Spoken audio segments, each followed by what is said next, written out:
you should really take this with you when you drive in your car. Hey guys, in this video I'm going to be reviewing the Hoto Portable Electric Air Compressor. You may also see it called the Hoto Electric Tire Inflator. Hoto actually sent this product to me, so just a disclaimer. But anyway, let's get into the review. Alright, so here's our box, some basic branding. There's some specs on the back, what comes in the box, and some various other things. This slides off. Box has gotten a little beat up. This packaging, it's alright. It's not the best, but it's alright. Inside here it says "Make It Happen." It's yellow. It's kind of cool. Packaging doesn't look bad. It could be made maybe a little better, more nicely. Comes off pretty easily. If you're not holding it, it just slips out. So it's an interesting choice they went with there. And for the box, you just open it up like this, and you have your contents. But here's what comes inside. Of course, we have a manual. Don't worry. It's not that complicated to run this product. Some of this is the product overview, how to use, and air pressure referencing. Part of it is precautions and troubleshooting and specifications, so you don't need to worry about this being too complicated to run. Next we have our Hoto Air Compressor, the most important part here. We'll take more of a look at it in a second, but pretty cool product. Next we have a couple of our attachments. Here is a Schrader air hose. We have an adapting valve right here. I've used this to be as a blow tool to blow off the desk, for example. I blew it off. It's not very high pressure, so it's not like a regular air compressor, but we also have a needle valve adapter for like airing up soccer balls, etc. And we also have a Presta valve. Basically 4 attachments or 4 different kinds of valves. And of course, we got a little charging cable. USB-C to USB type A. It is small. It seems like that's about how a lot of products go. They have the product and often it may be nice, but the cord is rather cheap. Now you have a carrying pouch, so this is nice to have one of these to carry this around, to offer it some more protection, and to keep all of your valves and air compressor together. There's actually a little pocket in here and a normal big pocket for this. So that's nice to have this. It's drawstring, so you can close it. Kind of becomes a money bag. Now let's take a closer look at this. As you can see, it's pretty cool design, handheld, so it's a nice compact size. It's definitely not like an air compressor. This is obviously portable, less powerful, of course a lot lighter than a typical air compressor, obviously. But this is a nice compact portable size. The design is great. It's really great. I mean, look, the whole shiny black front. It's actually a plastic. Now, the only major thing I'm not happy about is for the design / build quality, is that the front gets scratched very easily. Like, there's tons of scratches on here. Maybe you can see. It's kind of disappointing it gets that many scratches. But other than that, the design is great. It looks cool. The plastic front gives it a shiny, reflective thing. Just looks cool. I mean, Hoto's products are amazing. But yes, great design, build quality. I would say good. Not great because of this scratching, but good. It's supposed to be made of a durable material. This case is a TPU outer case. I'm not sure exactly what that is, but it's also supposed to be not easy to slip. Has this rubber or plasticky loop, which is nice. Feels pretty secure. Just makes it have a cool design as well, and obviously it serves a purpose carrying it around. So great design and good build quality, except for this scratchy front, so that also affects the design, but it does look cool. It's supposed to be resistant to dropping because of its material, like more slip proof according to them, shock absorbing, so it has a good build quality, just except for the front.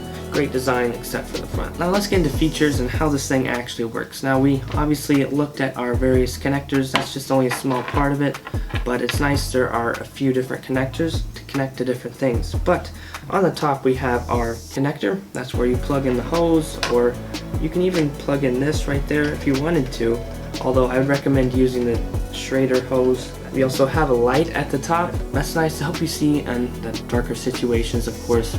Now we have this loop, like I was just saying in the build and design, carrying this thing around. Over here we have a dial. It's a plasticky feel, not as high quality, but it does the job. It turns and has clicks. This operates and navigates you through the various modes. Over here we have our on button and start button.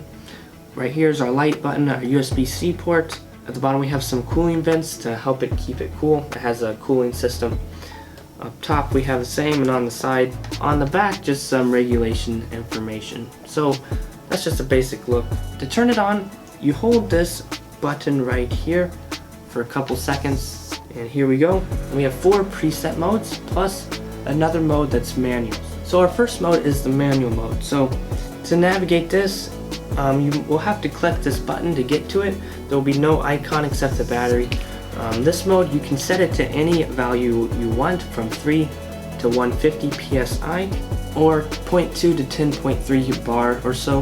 And how it works is you put this in your product. It's supposed to detect the air pressure and show it on the screen, and it's supposed to go to the set value of you want of air pressure. So if you say 15, it's supposed to go to 15 psi or so. They don't claim to be 100% accurate, and it isn't 100% accurate because they say it's accurate to 1.5 psi or 0.1 bar. So they don't claim to be exact, and I've noticed that as well. It'd be hard to be. After all, this is a consumer product. This isn't for scientific kind of stuff. It'd be cool if it was more accurate, and if it could detect stuff under 3 psi. I don't think it really shows values under that. Like, it can only fill from 3 to 150, so remember that. It can't detect or fill under that, and it can only go to 150 as well.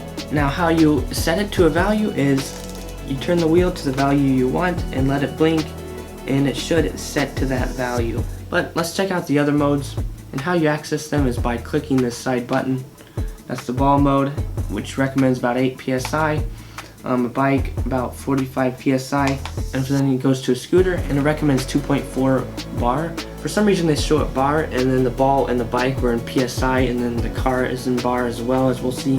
2.5 bar for the car. So it's interesting they show that in bar, but you can change the system of measurement by holding this circular dial right here, and it will go to psi to a value you may be more familiar with, or a bar which you may be using in your country. Obviously, these preset values are just suggested values. Do it at your own risk. Check the product. If you don't know, do it at your own risk. You can also change the preset value on here. Instead of, like, say 30, you can set it to like 43 or something. This has a 2500 or 2500 milliamp hour battery, and it can fill up a flat car tire in 8.5 minutes, according to Hoto. And it can inflate a mountain bike flat tire in just 129 seconds. So it might vary, but that's about what they fill them up in. Now, to detect the battery level, there's this white icon up here. There'll also be an orange or a red depending on the value. And the white indicator means it's over 60%. The orange indicator means it's between 30 and 60. The red means it's under 30%. And when it's charging, it will be blinking red. When it's fully charged, it means it's white. So I haven't fully calculated how long this will last you.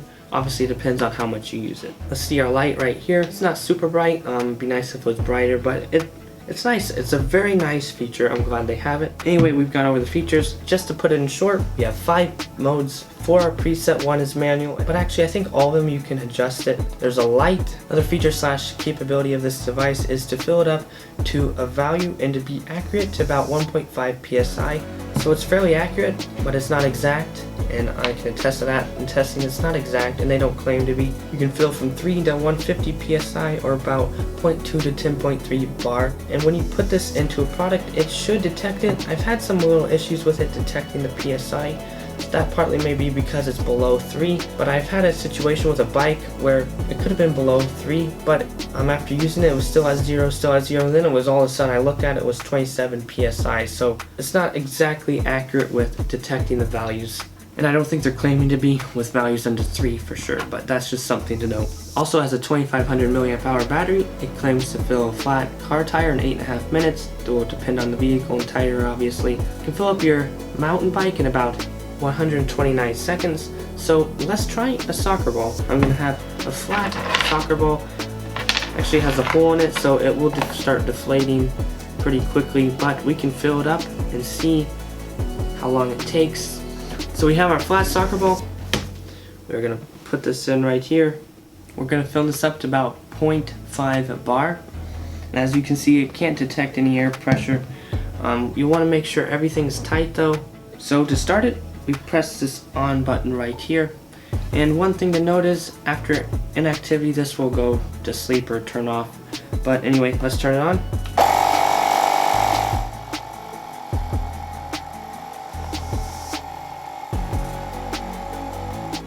So as you see, it didn't stop right away after hitting 0.5, and it's dropping in value now.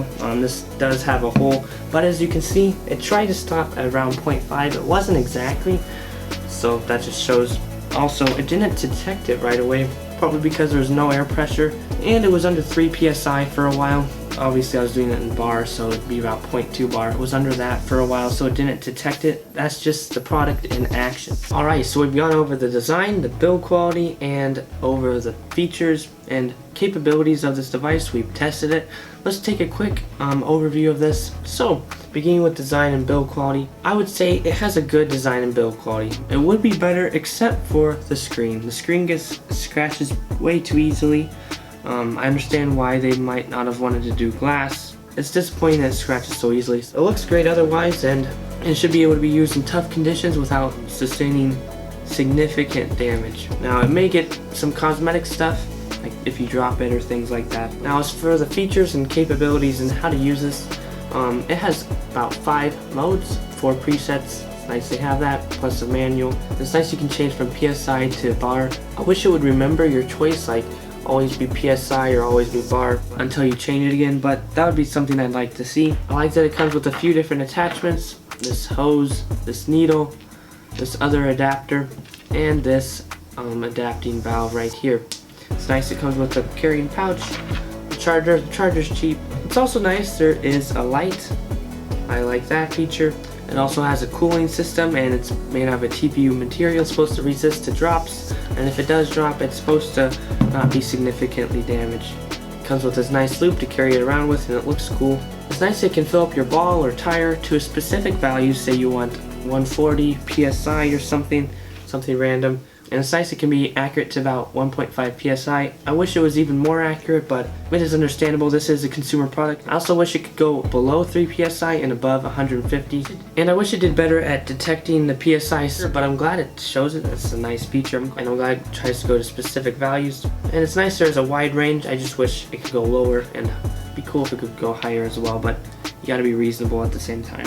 So great device with multiple features, good build and design except for the front, multiple attachments, carrying case, various features in place to make this a good product for you. I would recommend it. I would recommend having this in your car. If your tire runs into trouble and you're in the middle of nowhere, you'll want to have something like this to air back up. You're not always going to be near your home or a gas station or mechanic shop to be able to air up something like a tire. So I'd recommend this you carry it along in your car. Just remember, don't have it in crazy temperatures, it should say in the manual, so don't let it get too hot in the car. The controls aren't too complicated, which is nice. This is just a dial, and you can switch between the modes.